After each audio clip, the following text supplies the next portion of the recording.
This is the story of a child who transformed a family that transformed a generation, and how fame transformed Michael Jackson. This is the Thriller Effect. If you're going to create a cover story, you have to go all the way in. I mean, you have to commit. And Motown was all about commitment when it came to the Jackson 5. Motown committed its new songwriting team, its young creative director, its largest budget for a single release, $10,000 to make I Want You Back. That's good money.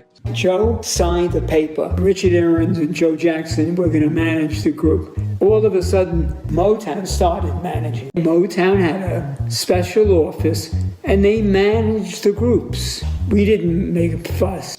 Berry Gordy, the world knows, owns Motown Records, and he only managed two people in the whole history of Motown. That was the Supremes and the Jackson 5. You should be asking yourself some questions right now. How is it that the recording company is also the manager for the recording artist? It's called suspicious. Back in the day, things were a bit loose. It's a conflict of interest. The agent and the manager negotiate on behalf of the artist. If the manager is employed by the recording company, it can't negotiate in good faith. I started in 1968. Suzanne de Paz was a tall, beautiful New Yorker with amazing skin. She oversaw everything we did. Before anybody knew who they were, Gordy kids were some of their first friends because they were trying to keep them under wraps. The first time I met Hitsvlle Gordy, I was in awe. So impressed with a young lady who had it together.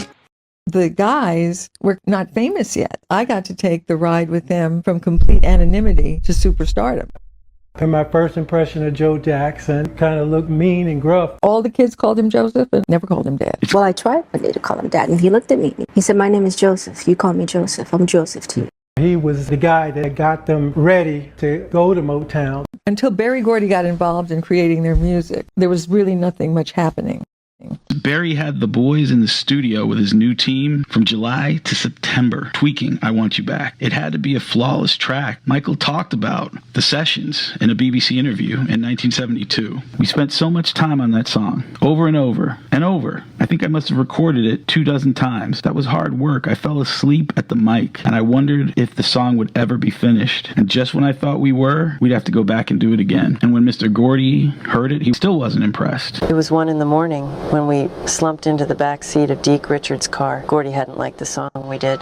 You'd be doing a session and Berry Gordy would just walk in and dictate to me what he wants me to do, how he wants me to do it. I want you to sing this, Michael. Say yeah a couple of times. Change this line. I want you to work on that lyric. He had a knowingness about him that the other kids didn't seem to have, and he never took his eyes off me. Jermaine noticed the attention to detail Mr. Gordy required and the effect it was having on Michael. Quote, it was his first lesson in understanding a song's anatomy. Mr. Gordy would hear something and find everything wrong with it. He put the song under a microscope. Let's start over. Do it again. He was constantly tinkering, scribbling, making changes with a pen and a pad.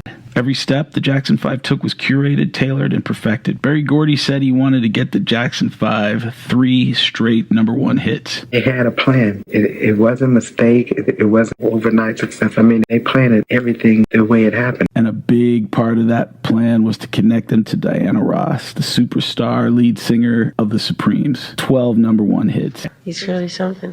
These were his first 5 sons, so Joe was right there, keeping an eye on everything. After Diana's event at the Daisy in LA, there was an invitation to play at the Miss Black America telecast. We made our television debut as musical guests of the Miss Black America pageant in Madison Square Garden, New York. After the pageant, what happened was they went back to Gary, Indiana, where they're from. He sent the Jackson 5 back to Gary, Indiana on August 29, 1969. The Motown machine set up a concert for Richard Gordon Hatcher. They divided the press release from the mayor's office, and the press release repeated the Diana Ross discovery story once again. I had trouble with Mayor Richard Gordon Hatcher about this Mayor Hatcher Jackson discovery. Joseph and Catherine Jackson, with the help of Berry Gordy, even the city of Gary, Indiana, Mayor Richard Gordon Hatcher, and even our city council, do you want to take all the credit for Michael Jackson? Berry Gordy took steps to protect his product in Gary, Indiana.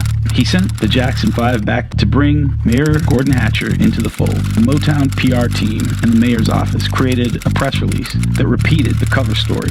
The telegram was dated August 11th, 1969. I wonder about even Reverend Jesse Jackson. Good morning, Michael. Good morning, Jesse. How are you? Good. Remember we met on 47th Street where your father brought you and the guys by the office in your station wagon? Do you remember that? Oh, I remember what we were wearing, kind of like dashikis and bell-bottom pants. It was a long time ago. I was just very little. They made my life a living hell right here in Gary, Indiana. I had bullet holes in two of my cars, problems with his bodyguards, yelling between the mayor and myself, fights in my neighborhood. I knew I had to do something. I contacted an attorney. He had made contact with Motown. He told me I did not have a case. I Want You Back dropped on October 7th, 1969. When I Want You Back became a hit, I was still in Gary. It was late October, early November, and it was cold. You ain't never been cold as it was that day. No beauty at all. All the leaves had fallen off the trees. My mother came in the room and woke me up. Just listen to this. It was on the radio. Is that them? Just, yeah. So we were all excited. I didn't like it at all. When I first heard it, I couldn't believe it. Your brother singing on a record, on vinyl, and you hearing it, that was unreal. I Want You Back hit the Hot 100 at number 90 on November 6th, 1969, a full month after its initial release date. And my mom stayed back with Randy and LaToya and Janet. We were going out to LA just a few days later. When I first came out to California, we arrived here at night. The next morning I woke up very early. Birds were singing, there were flowers, the trees were in bloom, still green. To me, it was like paradise. Went to LA, it was like culture shock. I'd never seen like homes in the hills. At home dreaming one day I'm gonna go here, maybe I'm seeing it in person, and these big homes in Disneyland. So I was like, what? This is great. This is awesome. It was scary. It was overwhelming. Our father would always tell us we would move to California and we would never believe him. We would say, oh, it just happened to happen. From then on, we believed him. When we came from Gary out to California, my father took one stick and he broke it. He took 5 sticks and he tried to break them and he couldn't break them. He said, now stay together. With the Motown family behind them, you can't go wrong. I was assigned to do everything for the Jackson 5 because I was responsible for finding them a house, responsible for putting them in school. Michael and I were going to Emerson Junior High School. Started 5th grade, 4th to 5th, I think. Life was very good. Berry Gordy was betting everything. It was 1959 all over again for Berry Gordy. But the difference was that in 1969, Berry Gordy had 10 years of experience, but he had a pretty big blind spot. His entire move to LA was based on his belief that Diana Ross could seduce the world. She was the crucial linchpin of his Hollywood aspirations. Just as the Jackson 5 was soaring, Diana Ross and the Supremes were breaking up. Diana Ross and the Jackson 5 had to be linked in the public eye. Berry Gordy's master plan was synergistic before synergy was a thing. We hit prime time on ABC's Saturday Night The Hollywood Palace show, where guest host Diana Ross introduced us. This was the first national television appearance of the boys. It was also the farewell performance of Diana Ross and the Supremes. Diana introduced us twice that night as Michael Jackson and the Jackson 5, which made Joseph mad. No one should get singled out. Diana Ross introduces them as Michael Jackson and the Jackson 5 on national television. The Hollywood Palace was a perfect spot to test the boys. It was a first step and it accomplished 2 crucial goals. Primarily, it exposed the Jackson 5 to the spotlight of television, cameras, angles. Could they communicate their charisma to a TV audience? Could they thrive under that bright a spotlight? Diana, it would be her last appearance with the Supremes and the first appearance for us. She was already huge. Mr. Gordy wanted to deflect her shine onto us. Publicly, it must have seemed like we were joined at the hip.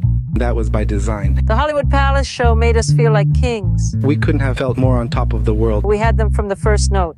It emboldened the boys and Mr. Gordy that the Jackson 5 were prepared for the biggest show in America. We booked him on the Ed Sullivan Show. It was time for the world to meet the Jackson 5. I really need to stress this. The Ed Sullivan Show was a big deal. Every Sunday night at 9 p.m. Eastern, Americans sat down to watch this guy and his acts.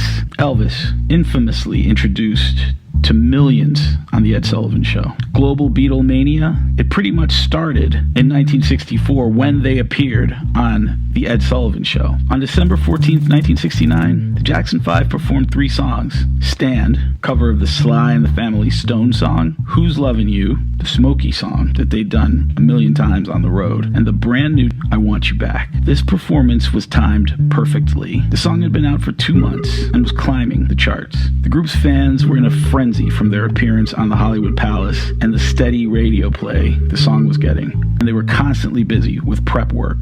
Gordy's master plan was ticking boxes. The Ed Sullivan Show was the big box. Nothing could be left to chance. Berry Gordy's mentee, Suzanne DePass, could not fail.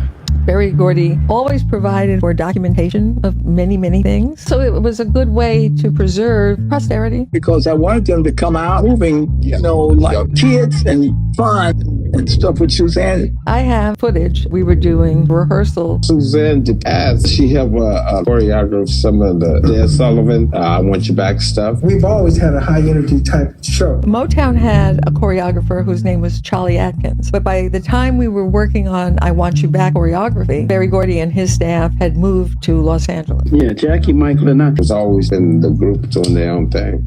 Berry Gordy, he would see something or make a suggestion. I was the one to implement, and then he would supplement. We did the choreography, we did the clothes, we did the lineup of the show. Suzanne DePass went with the boys to New York to supervise the engagement. We were in New York at the Americana, what was then the Americana Hotel, and he had taken them out of the hotel down Broadway to do whatever. I'm a kid, and he's the boy's father. He had no business doing that and not letting me make sure that one security person was with them. That's one time I recall going off. Suzanne called me in California from New York. The show was great. They were a smash. Because of the 3-hour tape delay, I had not yet seen it. I'll call you back in 3 hours, she said. Finally, Ed Sullivan announced the Jackson 5 to 60 million people. When I first saw you guys on the Ed Sullivan Show, you did the Sly Stone song, Stand. Man, that was awesome. I want you back. That was 19. We get on your television. Right. When you look at the old tapes, I have a tape plus on the Sullivan doing I Want You Back. We're really short, really long. I remember my brother sitting around going, who are these guys? I mean, it's like, this is the truth. I have seen it. We had fun. Our audience tonight is Diana Ross, who discovered the Jackson 5 in Gary, Indiana. Wasn't it Gary, Indiana? Barry gave me the opportunity to introduce them on the Ed Sullivan Show. And the little fella in front is incredible. I was devastated. Phone rang. How'd you like it, boss? The tempo was off. Working for him was difficult. Tempo? Oh, that was Deke. I sent Deke Richards along with her to help. He's a producer on the record. I mean, that's what he was here for, wasn't it? Why didn't Deke take the damn record, I screamed, play it and get the tempo off of it and count the band off from that? I have referred to him as my mentor and my tormentor. Suzanne was crying by this time, but she was in charge, and that was the only way I knew. Whatever job needs to be done, you figure it out. We weren't aware of it at the time. We were so excited. We just enjoyed ourselves. We just were doing so well. They had this hit record. People see them on Ed Sullivan. Well, that was when the madness started. The day after the Sullivan Show, the Jackson 5 were heralded as a phenomenon. Suzanne understood my obsession with perfection. In 6 days, we sold 2 million copies. Our single, I Want You Back, went to #1, but not just on the R&B charts. We were #1 in the Billboard Hot 100. We went to #1 in the UK. We went #1 all over Europe. We're on the Ed Sullivan Show. We come back to school on Monday. Wait a minute, these are the Jacksons. Kids from all the other schools would come to Fairfax High School, pandemonium. They noticed us being on the Ed Sullivan Show. They didn't know we were the Jacksons. Same thing happened to us. They had to pull us out of school because we were disrupting class. It got so bad, the fans, they come into class and chase us around and stuff. I had tutors throughout the years in private schools. Motown, by then, had decided that our new album would be called Diana Ross Presents the Jackson 5. The Jackson 5 had no clue that they were about to fulfill their wildest dreams. Remember Berry Gordy's initial response to the Jackson 5 as a potential Motown artist? He didn't want any kids groups. Motown's experience with Stevie Wonder was a factor. And Michael's age had to be a concern. A prepubescent lead vocalist. Berry Gordy had concerns. What if Michael's voice changed? I mean, Gordy was a shrewd businessman. He didn't create the most profitable independent record label by making bad investments. And if the Jackson 5 were going to become a sensation, like Mr. Gordy promised, he was going to have to work them. We were working on new songs. It's Berry Gordy's philosophy, moving very, very fast as consistent follow-through on artists once they were established. As many singles out on a consistent basis. Well, I think when you put hit after hit, like as soon as it dies off, you put another one. It was about to be nonstop for them. Joseph Jackson started to ask himself some questions about his current role. He's kind of looking at everybody, kind of suspicious. What are these people doing with my sons? Motown wasn't asking Joseph for his opinions on anything. Berry Gordy's opinion was the only opinion that mattered. Even when Berry Gordy was somewhere else, Joseph was getting pushed to the side. And I think what happened is that when Motown came in, he wasn't in charge anymore. So he would call me a lot, always complaining because he wasn't the manager and he didn't like the people at Motown. It was like a love-hate situation. He was very disgruntled all the time. And any time that he could exert his authority, he would do it. I was always busy. I remember going to the studio every day. I would feel kind of sad because I wanted to go to that park. There was a park. I used to hear the roar of the kids and the basketball, but I knew I had a job to do. And he used to complain to me, not say, "Look, Michael, I mean, you're doing what you want to do." So that was Michael. We go in and make the record all day until late at night. Then you go to sleep and you're up for the next day, just the same regimentation. On and on every day. It seems like the moment we got with Motown, it never stopped. Schooling was 3 hours with a tutor. Come home from school, Get enough time to eat, Go to the recording studio. do our homework right in the studio. knock out 2 songs and come back. After that, record for hours and hours. Every day. Get home about 10 o'clock at night. Time to go to sleep. Every day. Yeah, even the weekends. That's all we did, record, even on Sunday. That went on for years. It was like a machine. Our writers, they've been giving good material for us. We'd sing, but it was good. They were hits. As long as they were hits, fine. We decided to put out a song for the kids. We got busy with the ABC. Nobody got a big hit. The corporation stayed, but now nobody's name was there. None of you guys' names are going to be there. It's the corporation. It's impossible to continue a discussion about the Jackson 5 without talking about Motown Records and how they did business. Have you ever heard of JoBet Music? Because it was one of the most important factors in making Motown what it became. As founder of Motown Records, Berry Gordy was much more than a CEO. He was an accomplished songwriter, and even though Motown employed the greatest songwriters of the day, Mr. Gordy had already written smashes for legendary artists like Jackie Wilson, Etta James. His origins as a songwriter and his difficulty in getting paid by a variety of publishers led to the founding of Motown. But more importantly, Berry Gordy's songwriting talent, along with his ability to find and surround himself with great songwriters and put together generational songs, led to the founding of JoBet Music. For Berry Gordy to make good on his promises, he was going to have to drive a wedge between the Jackson 5 and Joe's unyielding control over their careers. Thank you for checking out this channel, and let me know your thoughts in the comments.